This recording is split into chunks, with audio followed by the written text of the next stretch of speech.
So there may soon be a new contender in the console space with a name and a pile of cash behind it that could potentially shake things up, and that is Google. Just a couple of weeks ago, former PlayStation and Microsoft Xbox executive Phil Harrison was hired by Google, and then today there are reports saying that Google has been working on a platform codenamed Yeti, and according to people claiming knowledge of this product, it could be a Google-developed console and or run on Chromecast streaming devices.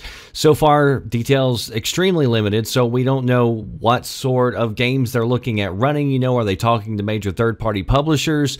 We just don't know, but this wouldn't be the first time that Google has looked into entering the gaming space. Back in 2012, they showed off Gaikai running on Google Chrome. It was then just a few weeks later that Sony ended up snatching up Gaikai, turned it into PlayStation Now, and then they were also reportedly interested in acquiring Twitch before Amazon came in and swooped it up. So this is apparently going to be a streaming type service. Now, streaming services are often disregarded by hardcore gaming fans who claim that, you know, networks and hardware are always going to keep these sort of things from going mainstream. But to be completely honest, I think it's going to be foolish to write it off. I mean, just last week, if you follow me on Twitter or VGN, I posted up a story about NVIDIA's GeForce Now, which is still currently in beta. But already several journalists have got their hands on it. There's a lot of articles floating around about this, and the overall takeaway was extremely positive.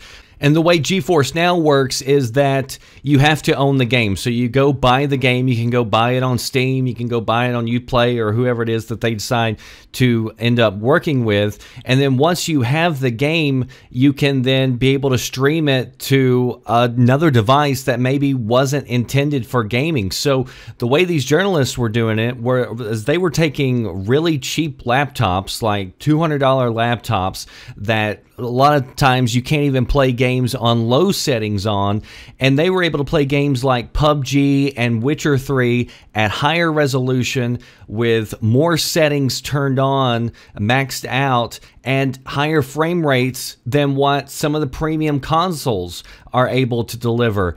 And they were saying that it was almost like playing on local hardware, that the latency was so good it was almost indistinguishable.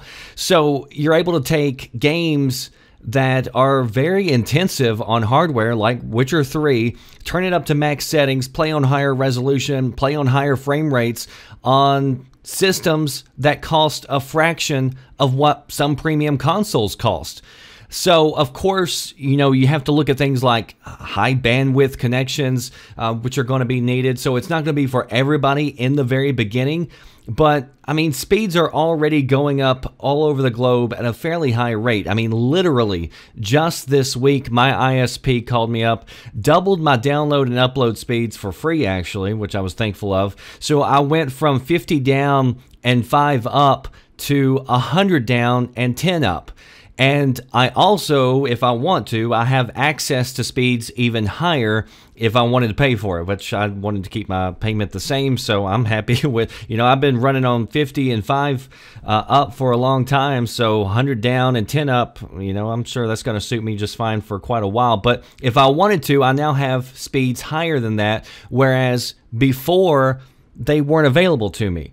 And I definitely don't live in a major city or a town or even close to one. So if they're able to run that out where I live, I mean, it's definitely expanding everywhere. And just this week I was reading where Charter Spectrum said that they plan on having gigabit speeds rolled out to virtually everybody in their areas by the end of this year. So there's already plenty of people who can take advantage of this. I know people want to focus on the people who can't run it, but let's talk about the people who can, and there are a ton of them. And then if you're looking at Google, they're already in a position to have great infrastructure. They've got a lot of networking already set up, especially if you live in an area where you can get their internet service. So if one team can come out there and really push this, it would be Google.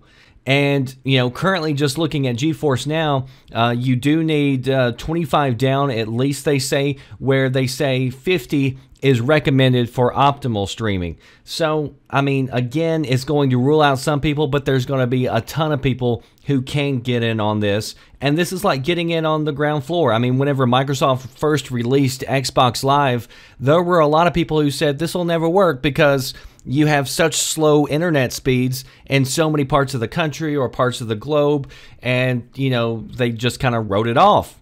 And now, in a relatively short period of time, I mean, everybody's online. So if you've got people who have a choice to go buy a $500 premium console to play games still at 30 frames per second, or if you have the option to go take an old crappy laptop for less than half the price, stream games with the highest PC game settings so that you're getting visuals that actually look better than that $500 premium console, you're playing at higher resolution, you're playing at higher frame rates. I mean, to me, you better believe this thing could shake things up if the library is there. And it's definitely something that I would not write off in the slightest. And it also wouldn't be surprising to me if we see Microsoft and PlayStation sort of continue down this road as well. So is this the future? I most certainly wouldn't rule it out. If you want to read more about it, links down in the description box. That does it for me, The Red Dragon. I'll see you next time. Thanks for watching. Are you listening?